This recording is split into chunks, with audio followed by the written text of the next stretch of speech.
We're talking about Sierra de Leo, Sierra de Leo. right? Sierra De Leo. Sierra de Leo. So this or as you like it, Sierra Leone. or Lion Mountain.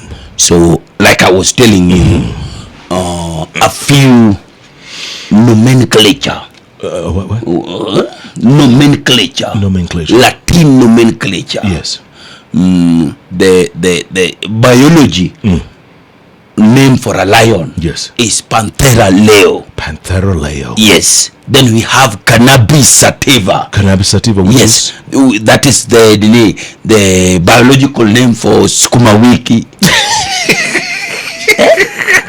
What are you laughing? Learn something. That's not what I heard. Eh?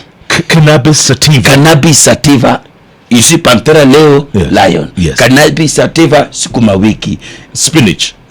Skumawiki, not spinach. Spinach is cannabis.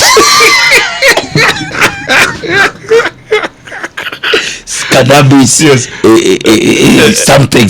Yeah, not sativa. No sativa. Sativa is for skuma.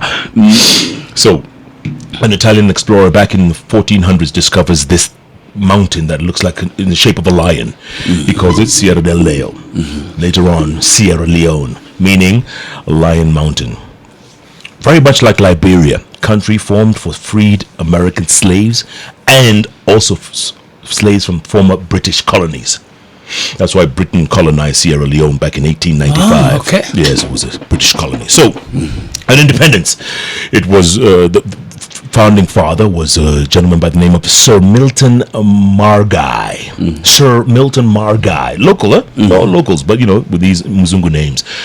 So he very progressive. He was there for about 3-4 years, and then when he died unexpectedly in '64, his brother took over, who was his name was Sir Albert Margai, also another Margai. He was the exact opposite of his brother. He went to dismantle everything that the brother had done. So of course, he builds up a lot of animosity. In '67, an election was held. A gentleman by the name of Siaka Stevens became president. Siaka Stevens. You know that name, huh? Yeah, it sounds familiar. He would rule for the next 18 years. And he tried for the most part, but, a lot of uncertainty, a lot of rumblings coming up. Country's first coup. Because Siaka Stevens gave away power. He surrendered power to his head of military, a guy called Joseph Momo. And when Joseph Momo put himself in power, a few months later, there was a coup d'etat. And from then, we're talking about late 80s, one coup after another, and the country deteriorated. There's a guy called Strasser, another guy called Jean-Paul Koroma. Military back and forth, each taking over. They had an election in between in which a guy called Ahmed Tijan Kaba was elected. Ahmed Tijan Kaba. He didn't last very long. Another coup. And all the meantime, there was an army in the Mashinani called the Revolutionary United Front, which was agitating. Revolutionary United Front, RUF. You saw that in Blood Diamond and Tears from the Sun and all that. Led by a guy called Forde Sanko. Forde Sanko, I know. Madman. I know Forde Sanko. Crazy madman. He led the RUF, and what the RUF would do, Jalas, because they were agitating for multi-party democracy, and RUF would come up to village after village and say, "Oh, really? You want multi-party democracy? Let's see if you can vote. Let's see if you will be able to vote. Would you like something called short-sleeved or long-sleeved?" What do you mean? Exactly. The villagers would say, "What do you mean?" These guys would say, "Do you want long sleeve or short sleeve so that you can vote?" So let's say you're a villager and you're illiterate, right? And you just say long sleeve. They would take your hand, give me your hand. They would take your hand with an axe or a panga and chop it right there by the palm. Chop it right there. They say, "Okay, go and vote. This is your long sleeve." If you want short sleeve, they would chop it right here at the elbow. That's your short sleeve. Can you imagine the wickedness, the barbarity of these RUF? What? That's what they would do, agitating for power. It was madness. So we arrive January the 6th, 1999. RUF has literally invaded the capital, Freetown. And when you land in Sierra Leone, you land in a place called Lungi International Airport. It's on a peninsula. So you have to get into the city from there, right? You can either go by helicopter, which takes 7 minutes, or you can take a ferry, which takes an hour. Just getting into the mainland. January 6th, 1999, we land, and we could see the mainland from where we are, and it's just burning. Black smoke billowing into the skies. Not a chopper in sight, no transport at all, because everybody had fled. You know, when wars happen in Africa, everyone takes off. We couldn't get in. The next day was my 33rd birthday, January 7th. We spent it watching Freetown burning. We couldn't get in. January 7th, January 8th, January 9th. Finally, a helicopter showed up. And we jumped on it, and they were able to take us in. South African mercenaries. They flew us in. It only took 7 minutes. We've been waiting 3 days. It took us 7 minutes. We land at a place called Mama Yoko. Mama Yoko is a place where all the choppers would land. And from there, we went to the Cape Sierra Hotel, which was about 10-minute drive. We found transport, all our equipment, into the Cape Sierra. When we were there, we went to the bar, as one usually does, and we met the Minister of Information. And we said, listen, what's going on? He says, oh, there's a crisis. The rebels have taken over. We need international help. We said, that's why we're here. We're here to report it. Can we come with you tomorrow?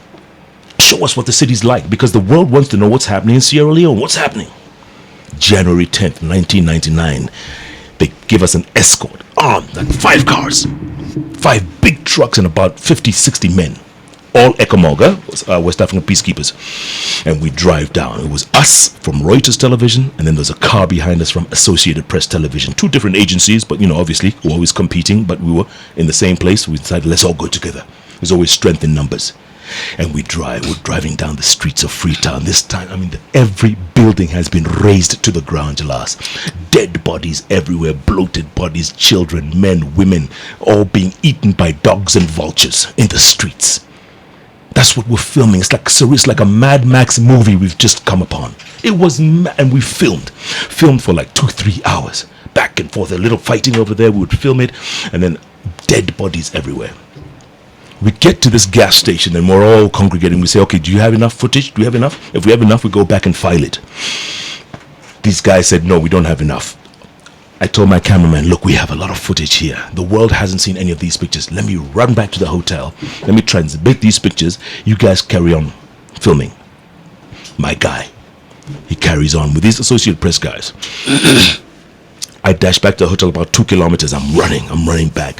Dead bodies everywhere, but there's no war. Around me, it's clear path to the hotel. Get to the hotel, edit my pictures, and transmit them. Straight, first pictures out of Sierra Leone, January 10th, 1999. As I'm finishing transmission, and I'm sitting back, I'm saying, wow, this is incredible stuff. My door, I hear a bang at the door, boom, boom, boom, boom, at the door. And I said, goodness, what's going on? My cameraman, his name's Cloteachi. I open the door and he comes in, he's covered in blood. His white t-shirt is covered in blood. He says, Jeff, Miles, Ilemo. He was talking about the situation, what happened. Oh, catastrophe. And he's telling me, and he's trying, because he's a French-speaking guy. I'm saying, Clotaire, calm down, man, calm down. What's happening? And he tells me, man, they went through one of these roadblocks by the RUF. What they didn't know was RUF, it was just child soldiers. And as the convoy was driving through, these 8-year-olds opened fire on everybody, including my cameraman, Clotaire, including the Associated Press guys. One of the AP guys was killed on the spot. Another one got a bullet in the head, and he was writhing in pain down the road. Another one escaped through the window. The ECOMOG guys, they shot about 3 or 4 of them, killed them, and then they turned around, and of course, ECOMOG wiped these guys out. Clotaire managed to jump out the car and run all the way back. So I said, look, show me where it is. So we went back now. We had to go and rescue our colleagues, or see what's happening. And we found him in one of these makeshift morgues. One of them was dead, the other guy was there, bullet in his head. They were putting a drip in his arm because the hospitals were non-functional.